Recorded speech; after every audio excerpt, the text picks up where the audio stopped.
Hello students, today we will discuss about physical properties of D block element. Previous lecture में हमने दो physical property को discuss किया था. First one is oxidation state, जिसमें मैंने आपको बताया था कि हाईएस्ट ऑक्सीडेशन स्टेट इस मेटल की होती है मैग्नीज की, जो +7 ऑक्सीडेशन स्टेट देता है. ठीक है, मैग्नीज जो है अपनी लोअर ऑक्सीडेशन स्टेट में, मान लीजिए लोअर कौन सी है इसकी, Mn+2, ये इसकी क्या है लोअर ऑक्सीडेशन स्टेट. इसमें ये act as a Lewis base की तरह बिहेव करते हैं. ठीक है, मैग्नीज, अगर मैग्नीज की हम हायर ऑक्सीडेशन स्टेट देंगे वो कौन सी है +7, जहाँ पर इसकी क्या है हायर ऑक्सीडेशन स्टेट. बेटा क्वेश्चंस जो आपके एक्सेप्शनल होते हैं वहीं से आते हैं, इनको कॉपी में नोट करते जाइएगा. Mn जो होता है अपना हायर ऑक्सीडेशन स्टेट में क्या करता है, लुईस एसिड की तरह बिहेव करता है. ठीक है, higher is the charge tendency to accept the electron, इसकी वजह से ये लुईस एसिड की तरह बिहेव करता है और अपनी लोअर ऑक्सीडेशन स्टेट में लुईस बेस की तरह बिहेव करता है. ओके, तो ये नेक्स्ट एक इम्पॉर्टेंट आपकी बात ये हो गई. सेकंड मैंने आपको बताया था मैग्नेटिक मूवमेंट के बारे में. मैग्नेटिक मूवमेंट में मैंने बताया था कि आपका जो एटम एलिमेंट है वो मैग्नेटिक फील्ड में किस तरीके का बिहेव करता है. अगर मैग्नेटिक फील्ड में अट्रैक्ट हो रहा है दैट इज पैरामैग्नेटिक. वो किसकी वजह से है, due to the presence of unpaired electron in d subshell. Okay, next आपका एक और है इसमें डायामैग्नेटिक. वो क्यों होता है, उसमें सारे क्या होते हैं पेयर्ड होते हैं, फुली फिल्ड होता है. D10 वाली कंडीशन होती है, फुली फिल्ड होता है, जिसकी वजह से वो कलर्ड कंपाउंड नहीं देता या फिर डायमैग्नेटिक प्रॉपर्टी को शो करता है और मैग्नेटिक फील्ड से रिपेल हो जाता है. ओके, तो इसमें मैंने फॉर्मूला आपको दिया था μ = √n+2 बोर मैग्नेटोन. ओके, मैंने आपको ये फॉर्मूला दिया था और आपको एक ट्रिक बताई थी, शॉर्ट ट्रिक. इसमें बच्चे कंफ्यूज हो गए. जैसे मान लीजिए मेरे पास है स्कैंडियम का होता है 21 और इसके लास्ट वाले शेल का होता है 3d14s2. अब मुझसे पूछा जाए कि इसका मैग्नेटिक मूवमेंट निकालिए. ठीक है, आपको ऑप्शन दे दिए बहुत सारे, 2.8 bore magneton, 1.8 bore magneton, 4.8 bore magneton. ठीक है, तो आप कैसे निकालोगे. एक तो आपके पास ये फॉर्मूला है, n क्या है, नंबर ऑफ अनपेयर्ड इलेक्ट्रॉन. ठीक, तो यहाँ पर n = 1 आप ये रख लीजिए, 1+2 तो ये √3. इसको सॉल्व करेंगे, जो आएगा या तो ऐसे आंसर बता दीजिए. अदरवाइज मैंने शॉर्ट ट्रिक आपको ये थी, जितने आपके अनपेयर्ड इलेक्ट्रॉन होते हैं आप इसमें देखिए डी में जब आप बनाएंगे तो डी में कितने होते हैं 5, 1 2 3 4 5 होते हैं और डी में हमारे पास कितना इलेक्ट्रॉन है 1. तो ओनली इतना ही 1 आपका अनपेयर्ड इलेक्ट्रॉन है, तो इसमें 1.8 तो कितना हो गया इसका बोर मैग्नेटोन. मतलब हमने अनपेयर्ड इलेक्ट्रॉन में 0.8 को ऐड कर दिया. ओके, तो जिसकी वजह से हमारा आंसर जो हो गया 1.8 बोर मैग्नेटोन हो गया. आपके पास जितने भी अनपेयर्ड इलेक्ट्रॉन होंगे उसमें 0.8 को ऐड करना है. ओके, नेक्स्ट एग्जांपल देखते हैं. ये भी हो सकता है बेटा क्वेश्चन इसका रिवर्स भी आ सकता है कि 1.8 बोर मैग्नेटोन मैग्नेटिक मूवमेंट वाले एलिमेंट्स को बताइए. बहुत सारे एलिमेंट्स दे दिए, तो वो आप कैसे निकालेंगे. जो फर्स्ट नंबर होता है ये आपका क्या होता है अनपेयर्ड इलेक्ट्रॉन का होता है. ठीक है, अब आपको मालूम है स्कैंडियम में 1 अनपेयर्ड इलेक्ट्रॉन होता है और आपको ऑप्शन दे दिए स्कैंडियम, आयरन, कोबाल्ट, मैग्नीज, ये दे दिए. अब आपको पता है स्कैंडियम में आपका क्या होता है एक अनपेयर्ड इलेक्ट्रॉन होता है, तो आपको स्कैंडियम पे इसको टिक लगाना है. ओके, नेक्स्ट एग्जांपल और देखिए, इससे क्वेश्चन आ जाता है, इसलिए मैं इस प्रॉपर्टी पे ज़्यादा फोर्स कर रही हूँ. नेक्स्ट एग्जांपल है आपका, मान लीजिए आपने ले लिया वैनेडियम लिया 3d3 4s2. ठीक है, अब आपके पास क्या है, इसमें आपसे पूछ लिया कि 3.8 4.8 6.8 और 5.8 बोर मैग्नेटोन. ये आपको ऑप्शन देंगे B, C और D. ठीक, अब आपने क्या किया, डी में कितने अनपेयर्ड इलेक्ट्रॉन है 3, तो 1 2 3. ओके, अब इसके पास अनपेयर्ड इलेक्ट्रॉन कितने हो गए अनपेयर्ड इलेक्ट्रॉन 3 है, तो मैंने क्या बताया था 0.8, इसको ऐड कर दीजिए, कितना आ गया 3.8। ओके, आई होप ये अब आपको ज़्यादा अच्छे से क्लियर हो रहा होगा। ये भी हो सकता है कि बेटा आपको ये देंगे एलिमेंट का नाम पूछ लिया जाए, तो ये वाले जो होते 5 है, 6 है, 4 है, 3 है, ये क्या है आपके अनपेयर्ड इलेक्ट्रॉन बता रहे हैं। ठीक है, आप अनपेयर्ड इलेक्ट्रॉन काउंट कर लीजिए और उसमें आपको बता दीजिए कि किसका ये दिया हुआ है। नेक्स्ट इसका रिवर्स क्वेश्चन देखते हैं हम। अगर मान लीजिए आपको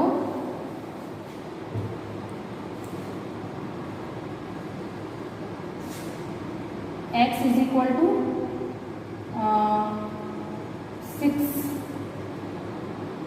दे दिया, मान लीजिए आयरन का दिया है, आयरन का आपसे क्या पूछ लिया, बोर मैग्नेट्रोन में मैग्नेटिक मोमेंट बताइए।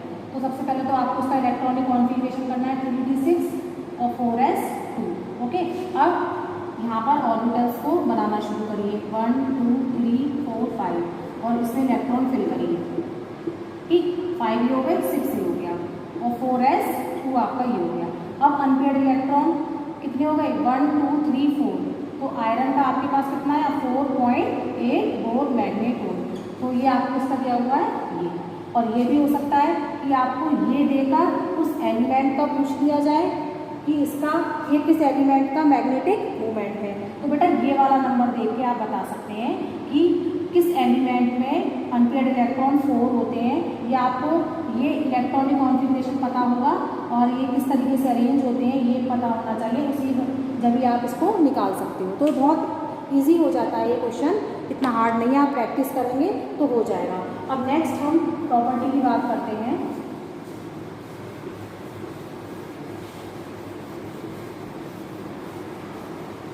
कलर्ड कंपाउंड, थर्ड हमारी प्रॉपर्टी है कलर्ड कंपाउंड। ठीक है, दे है मोस्टली कलर्ड कंपाउंड। क्यों होते हैं कलर्ड कंपाउंड, क्योंकि इनमें जो आपका डी सब शेल होता है, क्या होता है ये हाफ फिल्ड होता है या फिर अनपेयर्ड इलेक्ट्रॉन होते हैं, इसकी वजह से इनमें डी ट्रांजिशन पॉसिबल है, ट्रांजिशन, ठीक है ना, डी ट्रांजिशन इजीली हो जाता है, या फिर हम उसको बोल सकते हैं डी ओवरलैपिंग होती है, इसकी वजह से होती है अनपेयर्ड डी इलेक्ट्रॉन की वजह से।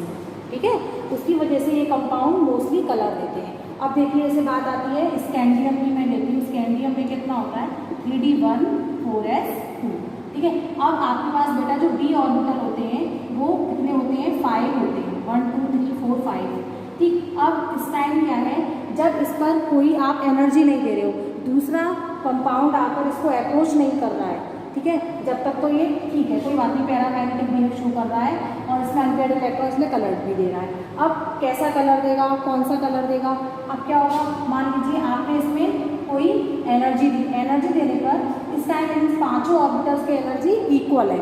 जैसे ही इस पर एनर्जी मिलती है तो दूसरा लिगेंड्स आके अप्रोच करता है दूसरा मेटल जिसके पास इलेक्ट्रॉन्स होते हैं, तो इसकी स्प्लिटिंग हो जाती है। स्प्लिटिंग होने पर ये 5 ऑर्बिटल 2 एनर्जी लेवल में डिवाइड हो जाते हैं। नेक्स्ट आपका कौन कौन से होते हैं, T2G और इसको बोलते हैं हम EG। ठीक है, और इन दोनों के गैप को बोलते हैं crystal field splitting energy. Okay बेटा, तो ये अभी हम नेक्स्ट आपके उसमें भी बात करेंगे जो कोऑर्डिनेशन कंपाउंड आएगा।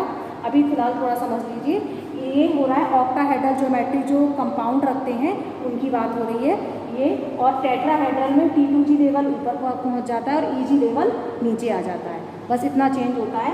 और देखिए ये क्या है आपका lower oxidation state, lower state ये होता है आपका हायर स्टेट। ठीक है, अब जैसे ही आपने इलेक्ट्रॉन को एनर्जी दी, मतलब या फिर किसी दूसरे इलेक्ट्रॉन ने आके इसको पुश किया, अट्रैक्ट किया, तो क्या होगा, जैसे ही आपने इसको एनर्जी दी, एनर्जी को एब्जॉर्ब करेगा और अपनी लोअर स्टेट से कहाँ चला जाएगा, हायर स्टेट में चला जाएगा।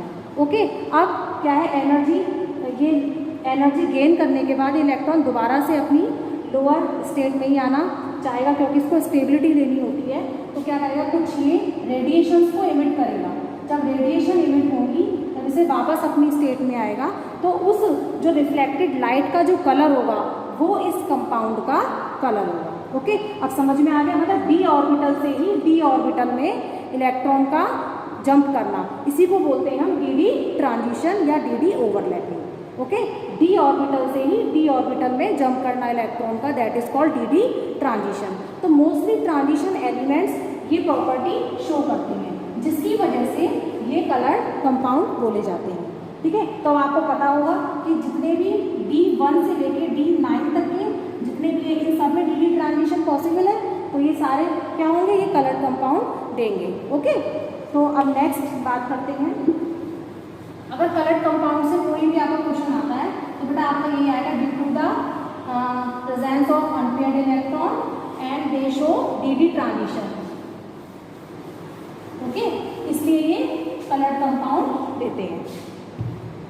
नेक्स्ट हम बात करते हैं कि एटॉमिक रेडियस। फोर्थ प्रॉपर्टी है आपकी एटॉमिक रेडियस। ये आपने 11th में भी पढ़ा था। एटॉमिक रेडियस क्या होता है, distance between nucleus and outermost shell of the electron, that is called atomic radius. अगर हम डाउन द ग्रुप जाते हैं तो एटॉमिक रेडियस क्या होती है, बढ़ती जाती है due to increase the number of shell. Okay, और लेफ्ट टू राइट जाते हैं। अब हमें काम किससे है, लेफ्ट टू राइट। हम 3D सीरीज को पढ़ रहे हैं, स्कैंडियम,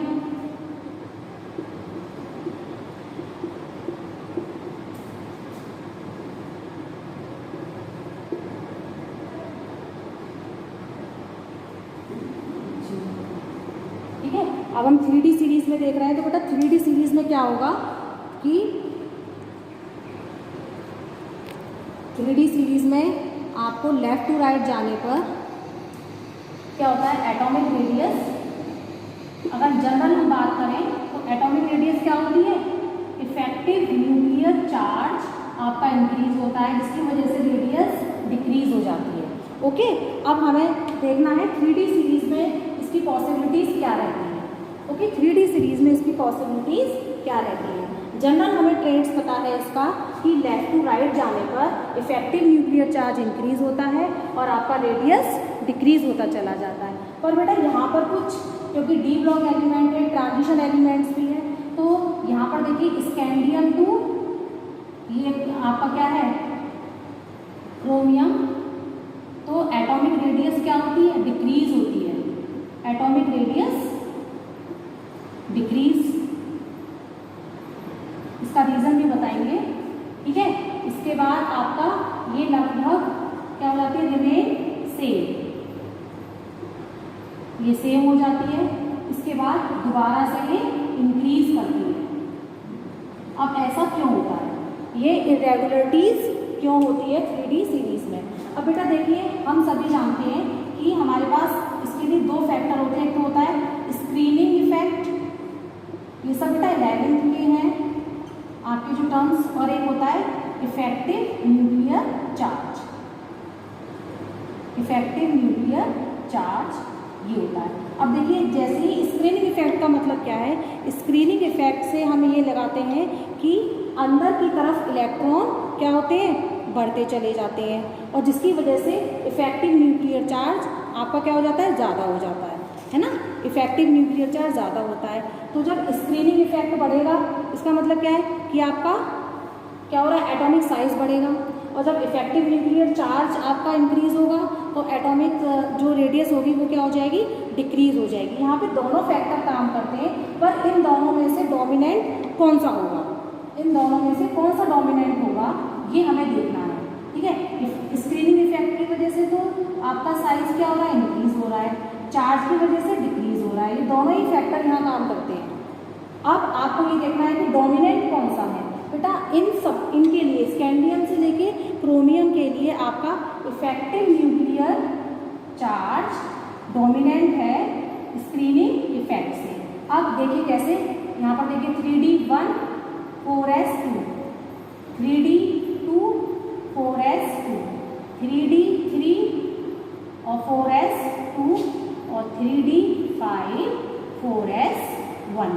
ठीक है बेटा, अब आप इसमें ये देखिए कि यहाँ पर एक एक इलेक्ट्रॉन अंदर वाली शेल में बढ़ता जा रहा है। ठीक है, D1, D2, D3, ओके, फिर D5 हो गया। ये क्रोमियम एक्साइटेड स्टेट में आता है, स्टेबिलिटी के लिए एक इलेक्ट्रॉन जंप करके D में चला जाता है। तो बेटा ये देखिए कि ये जो यहाँ पर इफेक्टिव न्यूक्लियर चार्ज की वजह से आपका जो साइज है वो क्या हो गया, डिक्रीज हो गया, क्योंकि जो डोमिनेंट फैक्टर है यहाँ पर वो क्या है, इफेक्टिव न्यूक्लियर चार्ज। इसके बाद आपका सेम रहा। सेम क्यों रहा, सेम इसलिए रहा कि यहाँ पर इनके साइज लगभग सेम होते हैं, क्योंकि 5 तक स्टेबिलिटी होगी, इसके बाद उसी में इलेक्ट्रॉन पेयरिंग शुरू कर रहे हैं, तो उससे कोई ज़्यादा खास फर्क नहीं पड़ेगा, इसलिए यहाँ क्या रहता है, रिमेन सेम रहता है। Effective nuclear charge same, screening effect, जिसकी वजह से इनके जो साइज होते हैं ना ऑलमोस्ट सेम हो जाते हैं, साइज आपके सेम हो जाते हैं। अब बात आती है कॉपर एंड जिंक की। कॉपर और जिंक में बेटा क्या होता है कि स्क्रीनिंग इफेक्ट आपका डोमिनेट कर जाता है इफेक्टिव न्यूक्लियर चार्ज की वजह से। क्यों, क्योंकि दोनों में ही क्या हो जाते हैं, D10 और D10, 3D10 3D10 और 4s1 और 4s2। तो इस कंडीशन में हमारे पास दो फैक्टर हैं जो काम करते हैं। स्क्रीनिंग इफेक्ट क्या होता है, जब यहाँ पर सारे D10 हो गए, D10 हो गया और 4s2 और 4s1 है, तो क्या होगा, ये बाहर वाले इलेक्ट्रॉन को पुश करेगा। पुश करेगा तो क्या होगा कि आपका जो साइज है वो इंक्रीज होगा। ठीक, यहाँ पर इफेक्टिव न्यूक्लियर चार्ज की वजह से ये जो पुश करने वाला कंडीशन है ये यहाँ पर फॉलो नहीं हो पाती, वो इलेक्ट्रॉन को क्या करता है, अपने में एडजस्ट करता रहता है। ठीक है, जिसकी वजह से चार्ज बढ़ता है और रेडियस आपकी डिक्रीज होती चली जाती है। ठीक है, अब इसके जब पूरे D10 हो गए तो क्या होगा, फिर ये अपने इलेक्ट्रॉन्स को पुश करना शुरू करेगा, स्क्रीनिंग इफेक्ट बढ़ता चला जाएगा। ठीक है, जिसकी वजह से आपका यहाँ पर ये साइज इंक्रीज हो गया। तो एटॉमिक रेडियस में हमारे पास इतनी ही इंफॉर्मेशन है, और इससे कुछ क्वेश्चंस भी आप तैयार करिएगा जो भी आपकी NCERT में दिए हुए हैं। अब नेक्स्ट हम बात करते हैं आयनाइजेशन एंथैल्पी। एटॉमिक रेडियस में बेटा दो फैक्टर्स को ध्यान रखना है, effective nuclear charge and screening effect. ठीक है, आयनाइजेशन एंथैल्पी फिफ्थ प्रॉपर्टी है।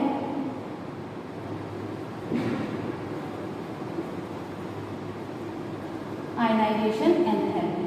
अब आयनाइजेशन एंथैल्पी क्या होती है, energy required to remove one electron from an isolated gaseous atom of an element its ground state. किसी भी एलिमेंट की ग्राउंड स्टेट से इलेक्ट्रॉन को रिमूव करने के लिए जितनी एनर्जी हमें लेनी होती है उसको बोलते हैं आयनाइजेशन एंथैल्पी। ठीक है ना, इलेक्ट्रॉन को रिमूव करने की टेंडेंसी।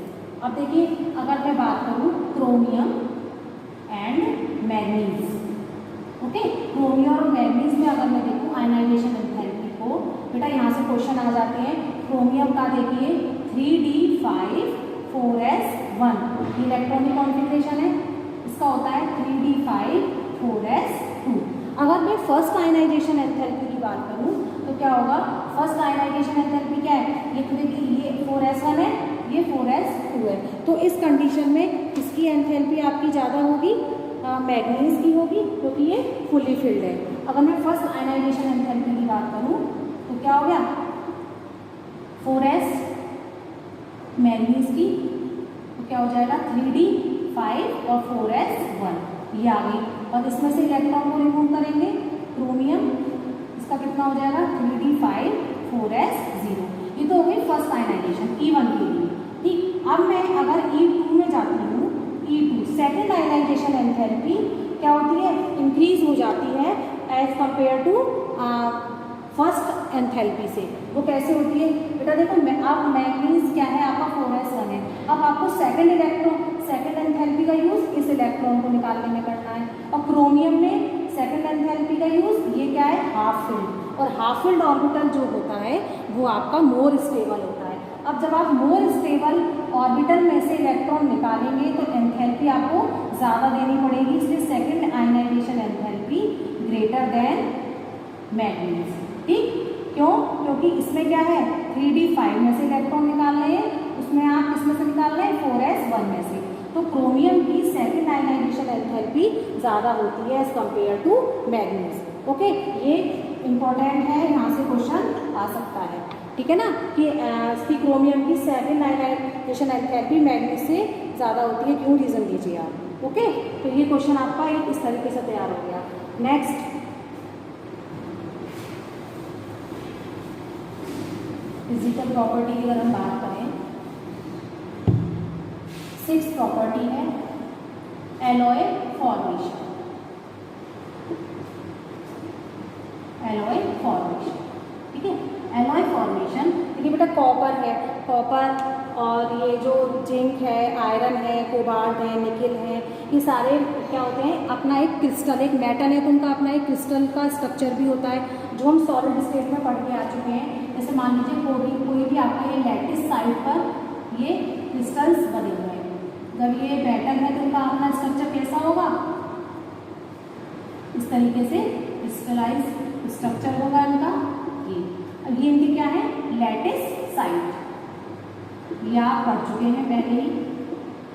अब क्या है, अगर लैटिस साइड से इस आयरन को, क्योंकि इनकी जो साइज होता है लगभग सेम होता है, ठीक है, सेम होता है, जिसकी वजह से मान लीजिए मैं इसमें कॉपर को ऐड कर दूं और इसमें से एक आयरन मान लीजिए अवेलेबल है -Fe कर दूं, तो इसके जो कॉम्बिनेशन से आपका स्ट्रक्चर बनेगा वो क्या हो जाएगा, उसको बोलते हैं हम एलॉय।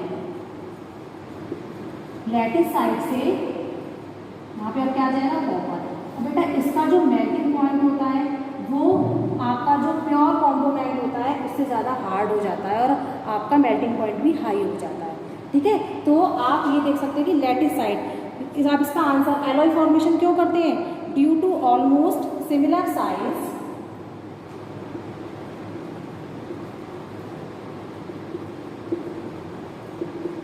जो ट्रांजिशन एलिमेंट्स होते हैं, similar size, they can occupy the position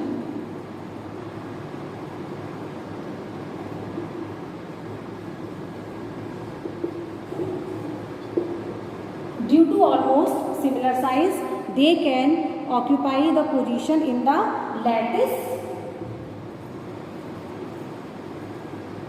of each other. Okay, ये सिमिलर साइज होने की वजह से क्या हो जाते हैं, अब अगर मैं मानूं सिमिलर आयरन है, कॉपर है, तो साइड्स में क्या हो जाता है कि जैसे हमने पढ़ा था मेटालिक सॉलिड्स पढ़े थे नहीं पढ़े थे, तो अब इसमें अगर जब ये कॉपर आ गया तो एक तरीके से कौन सी प्रॉपर्टी होगी, नॉन स्टोइकियोमेट्री प्रॉपर्टी आ गई है हमारे पास, क्योंकि इसका स्टोइकियोमेट्रिक कोएफिशिएंट चेंज हो गया।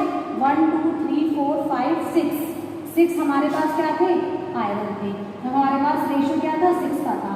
अब कॉपर आने की वजह से हमारे पास क्या हो गया, 5 का रेशियो रह गया, तो इनका जो रेशियो था वो चेंज हो गया। तो इस तरीके से ये एलॉय फॉर्मेशन बनाते हैं, जैसे आपका ब्रास होता है और बहुत सारी चीज़ें बनती हैं एलॉय। तो कॉपर ब्रास किसका मिक्सचर होता है, कॉपर एंड जिंक का, ठीक, और ब्रॉन्ज, ये सब क्या है, एलॉय है, कॉपर एंड टिन का। तो ये जो होते हैं ये सब आपके एलॉय फॉर्मेशन है, जिसकी वजह से ये हार्ड हो जाते हैं, ठीक है, हार्ड हो जाते हैं और इनका मेल्टिंग पॉइंट आपका हाई हो जाता है। क्यों, क्योंकि ये लैटिस साइड से मेटल को रिमूव करके क्या बना लेते हैं, एक एलॉय का फॉर्मेशन कर लेते हैं। इसलिए जो ट्रांजिशन एलिमेंट्स होते हैं मोस्टली एलॉय फॉर्मेशन करते हैं due to almost similar size. Okay, next हम बात करते हैं इंटरस्टिशियल कंपाउंड। अब देखिए इंटरस्टिशियल कंपाउंड्स क्या हैं, अब इनमें जो एलॉय फॉर्मेशन तो ये करते हैं, इंटरस्टिशियल अभी जो ये जो स्पेस है, एम्प्टी स्पेस है, इसको हम क्या बोलते हैं, इंटरस्टिशियल स्पेस, ये आप पढ़ चुके हो, इंटरस्टिशियल स्पेस। अब इन स्पेसेस में अगर कोई स्मॉल जैसे they can carbon, nitrogen, oxygen, boron, अब ये कुछ यहाँ पर एलिमेंट्स आके रहने लग जाएं तो इनको क्या बोलते हैं, इंटरस्टिशियल कंपाउंड। किसमें, इसकी वैकेंट स्पेस में, vacant space in the lattice of transition element, ठीक है ना। स्मॉल एटम कार्बन है, नाइट्रोजन है, ऑक्सीजन है, बोरोन है, ठीक है ना, और ये इसके स्पेस को क्या कर दें, फिल कर दें, और जिसकी वजह से ये इंटरस्टिशियल स्पेस क्या हो जाता है, पूरा ऑक्यूपाई हो जाता है और एक किस तरह की कंपाउंड बनाते हैं, इंटरस्टिशियल कंपाउंड भी बनाते हैं, ठीक है। तो ये इस तरीके से आपकी दो प्रॉपर्टी और हो गई हैं। इसमें क्या हो जाएगा, due to availability of vacant space in the lattice of transition element, ठीक है ना, due to availability in the vacant space, आपका आंसर ये हो जाएगा। ओके, तो ये नेक्स्ट आपकी physical property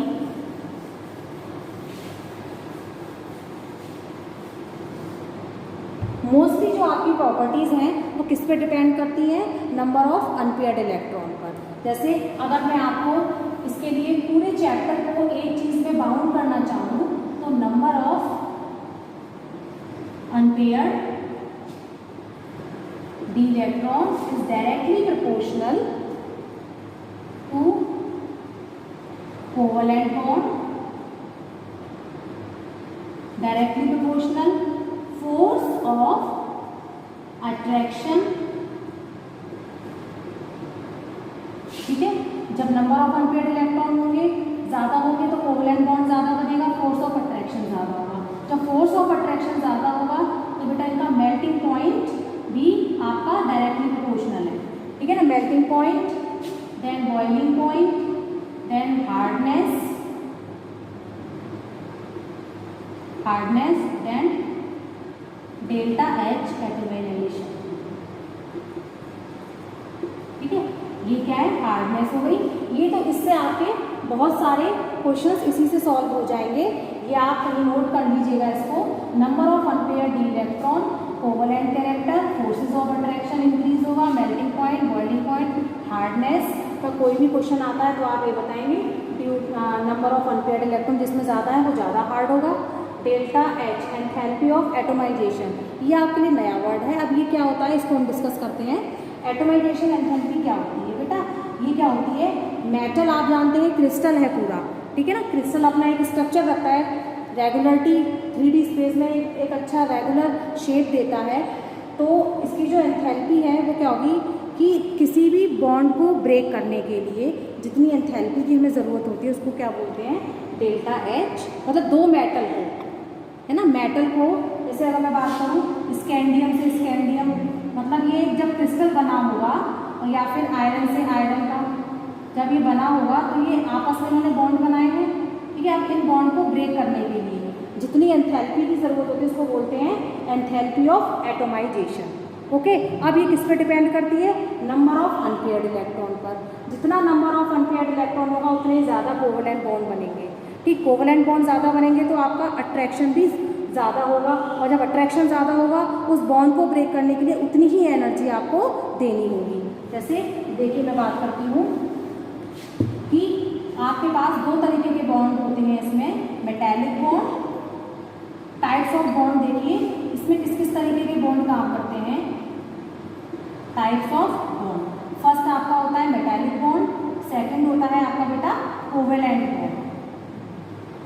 okay, covalent bond, metallic bond किससे बनते हैं, जो आपके वैलेंसी इलेक्ट्रॉन होते हैं, कौन से, NS वाले, ओके। और कोवेलेंट बॉन्ड कौन से होते हैं, जो आपके DD ओवरलैपिंग, ठीक। अब जैसे हम बात करते हैं जिंक। जिंक का क्या होता है, 3D10 4s2, ओके। मेटल की प्रॉपर्टी क्या होती है, they can show lose the electron, ये वैलेंसी इलेक्ट्रॉन को लूज करके तो मेटालिक बॉन्ड वाली प्रॉपर्टी देते हैं, और अपना d ऑर्बिटल लूज करेंगे या नहीं करेंगे डिपेंड करता है उसके ऑर्बिटल पर। तो आपका देखिए क्वेश्चन अब क्या होता है, क्वेश्चन ये है कि why manganese is hard but zinc and copper are soft. अब बेटा कैसे, मैग्नीज इज हार्ड,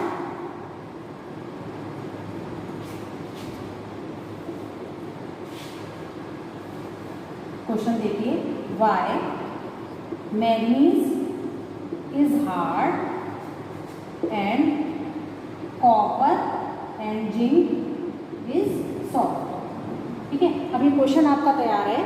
अब क्या है, अब इसमें देखिए बेटा रीजन देखिए, मैग्नीज का जो आपका क्या होता है इलेक्ट्रॉनिक कॉन्फ़िगरेशन, मैग्नीज का 3D 5 4s2, किसका है ये? मैग्नीज का है। अब देखिए यहाँ से इसका मेटेलिक बॉन्ड है और 3d5, 3d में कितने और इलेक्ट्रॉन है? 1 2 3 4 एंड 5। अब देखिए ये क्या है? अनपेयर्ड इलेक्ट्रॉन इसमें कितने हैं? 5 है। और अगर मैं कॉपर और जिंक में देखूं,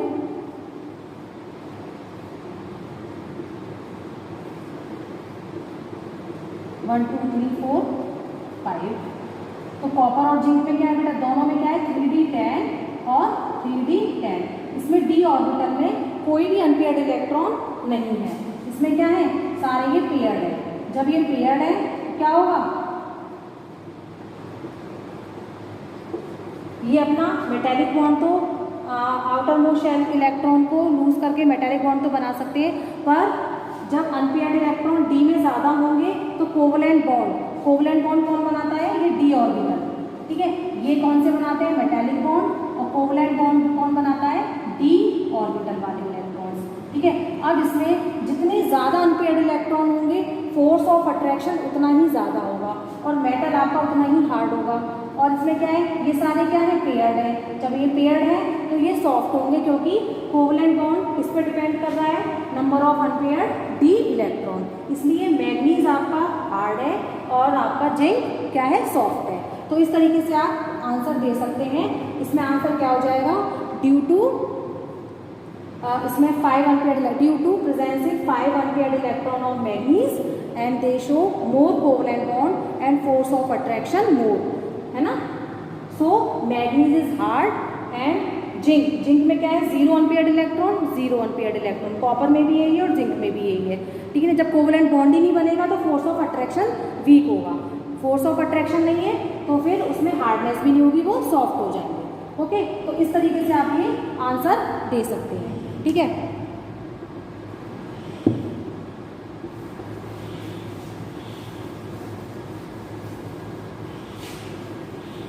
तो आपको ये जो मैंने की पॉइंट दिए हैं, ये आपके ज़्यादा से ज़्यादा क्वेश्चन आपके बेटा यहीं से सॉल्व हो जाएंगे। आप बस आपको कभी कभी क्वेश्चन क्या आ जाता है, ट्रांजिशन एलिमेंट के लिए हमें हाई एंथैल्पी या फिर एंथैल्पी ऑफ एटोमाइजेशन हाई होती है। क्यों होती है? क्योंकि नंबर ऑफ अनपेयर्ड इलेक्ट्रॉन उसमें क्या होते हैं? कोवलेंट कैरेक्टर बढ़ाते हैं और फोर्स ऑफ अट्रैक्शन भी आपका इंक्रीज होता है।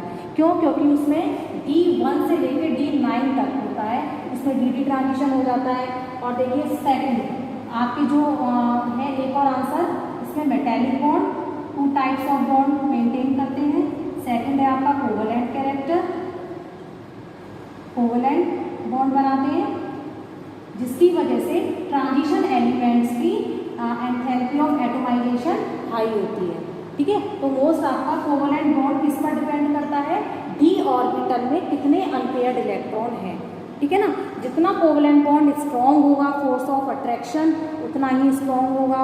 और वो किस पर डिपेंड करेगा? इस पर डिपेंड करेगा, ठीक है। तो मोस्टली ट्रांजिशन एलिमेंट्स के पास अनपेयर्ड इलेक्ट्रॉन होते हैं, जिसकी वजह से वो एंथैल्पी ऑफ एटोमाइजेशन उनकी हाई हो जाती है, ठीक है ना।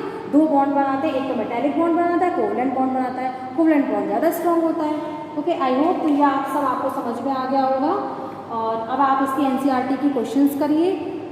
Okay, thank you.